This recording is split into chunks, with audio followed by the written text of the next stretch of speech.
बुंदेलखंड के जनपद जालौन के हम ऐसे गांव में आए हैं जिस गांव में सौरभ द्विवेदी जी आए और सौरभ जी ने छोटे से गांव से निकल करके अपने माता पिता की आशीर्वाद से पूरे देश दुनिया में नाम, गांव का ही नहीं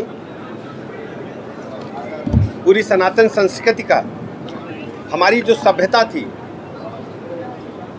उसे विश्व पटल पर लाने का काम किया है। हमारे बीच में जो मंचस्थ लोग आप देख रहे हैं ये पूरे भारतवर्ष के, मैं कह सकता हूँ, चिर परिचित हस्ताक्षर हैं। राज्यसभा के उपसभापति, हम सबके अभिभावक, वरिष्ठ पत्रकार रहे आदरणीय हरिवंश नारायण सिंह जी, और जिनका नाम दुनिया में जाना जाता है,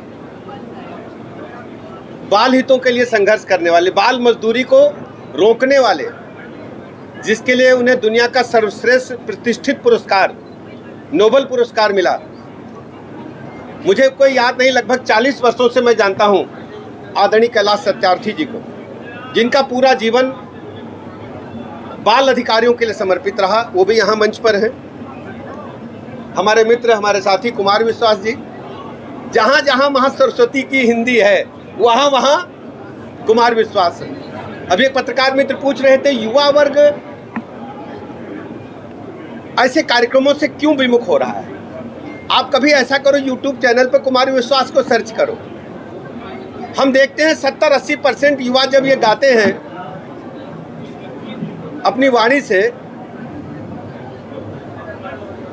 तो अंग्रेजी में क्लैपिंग नहीं करता, वो हिंदी में ही वाह वाह करता है। और कुमार विश्वास जी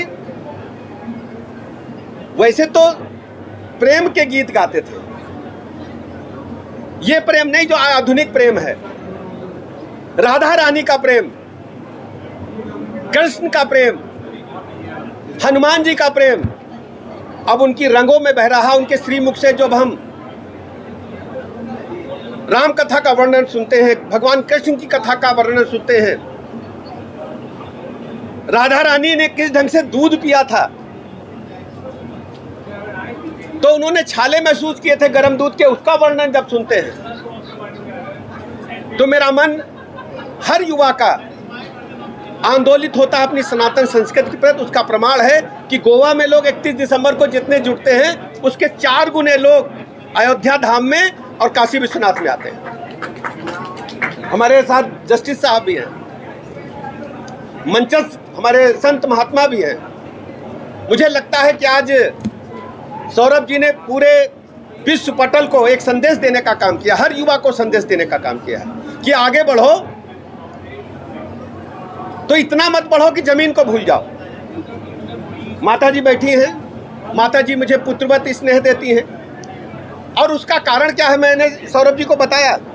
हमारी अम्मा भी द्विवेदी थी, और अगर मायके से कोई आ जाता था तो पूरा चौका किचन खोल देती थी। हमारे गांव में चौका बोलते हैं किचन को, और कहती थी पहले यही खाएगा, बुलाओ उसको, बुलाओ, घर के अंदर बुला लेती थी, और डांट डपट करके उसको खाना खिला करके उनके जेब में जो भी पैसे होते थे 500, 1000, 200 उसको देती थी। कहती देखो गांव तक, बाहर तक छोड़ के आओ, तुम्हारे मामा आए हैं, तुम्हारे नाना आए हैं। तो मैं तो अपनी अम्मा का प्रतिरूप देखता हूं कि माँ ने जो प्रेरणा दी सौरभ को, सौरभ ने वास्तव में, मैं कह सकता हूं कि जब तक कोई सोचा नहीं था कि डिजिटल दुनिया में भी पत्रकारिता की जा सकती है, सौरभ ने करके दिखाया। और सौरभ केवल ये न समझो कि गांव के लोग देहाती कपड़े पहनते हैं, सौरभ भी स्टार हैं। मुंबई में जो कपड़े पहने जाते हैं, सौरभ ने कुर्ता जब कल पहना, कल वाला कुर्ता मैं देख रहा था, अद्भुत था ना, आप लोगों ने आनंद लिया होगा। ऐसा कुर्ता तो यहाँ पहनो नहीं जाती है, पहनो जाती, यहाँ तो साधारण कुर्ता, सौरभ ने कुर्ते में भी डिजाइन बनाया है। तो इस बात का प्रतीक है कि गांव का बच्चा भी देश दुनिया में चमक को बिखेर कर सकता है, केवल आत्मबल चाहिए। सौरभ जी, आपने युवाओं को जो आत्मबल दिया है और यहाँ के लोगों को जो आत्मबल दिया है, देश के लोगों को आत्मबल दिया, हर युवा को, हर बड़े आदमी को जो नामचीन हो गया है, दुनिया में कहीं जाए लेकिन अपने गांव को न भूले।